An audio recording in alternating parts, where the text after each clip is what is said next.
महापापाति पापानि गीताध्यायी करोति चेत् न किंचित् पिष्यते तस्य नलिनी दलमम्भसा।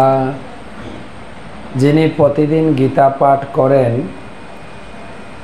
যদি ভুলক্রমে পাপও করে ফেলেন তার শরীরে পাপ টিকতে পারে না। গীতা অধ্যয়নের ফলে তিনি সব সময় পাপ থেকে মুক্ত থাকবেন। আজকের গীতা পাঠ চতুর্থ অধ্যায় জ্ঞান যোগে পঞ্চত্রিংশতিতম শ্লোক 35।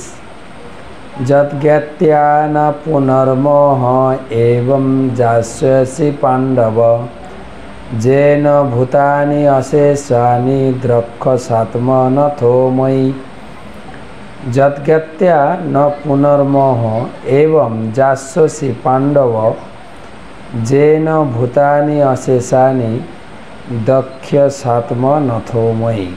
হে পাণ্ডব, অর্জুন, এভাবে তত্ত্বজ্ঞান লাভ করে তুমি আর মোহগ্রস্ত হবে না, কেননা এই জ্ঞানের দ্বারা তুমি দর্শন করবে যে সমস্ত জীব আমার বিভিন্ন অংশ, অর্থাৎ তারা সকলেই আমার এবং তারা আমাতে অবস্থিত। আমরা শুনছি জ্ঞান যোগের কথা।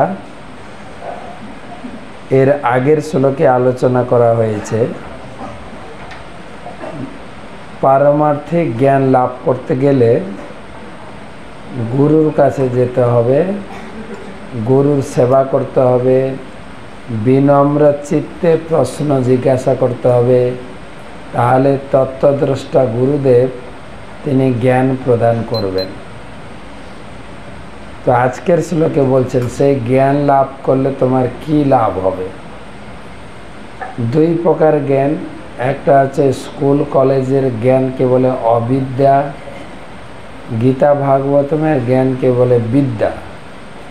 স্কুল কলেজের জ্ঞানের আরেকটা নাম হচ্ছে আর্থিক বিদ্যা। যে স্কুল কলেজে জ্ঞান লাভ করে যদি কেউ চাকরি না করে বা অর্থ ইনকাম না করতে পারে তাকে বলে বেকার। তাহলে স্কুল কলেজের বিদ্যাকে বলে আর্থিক। আর গীতা ভাগবতমের জ্ঞানকে বলা হয় পরম আর্থিক বা পারমার্থিক। স্কুল কলেজের বিদ্যার উপরে, যেরকম অন্ন পরমান্ন, আর্থিক পারমার্থিক। এই পারমার্থিক জ্ঞান লাভ করলে প্রকৃত সুখ লাভ করা যাবে, শান্তি এবং ভগবত দর্শন হবে। বাকিটা কালকে।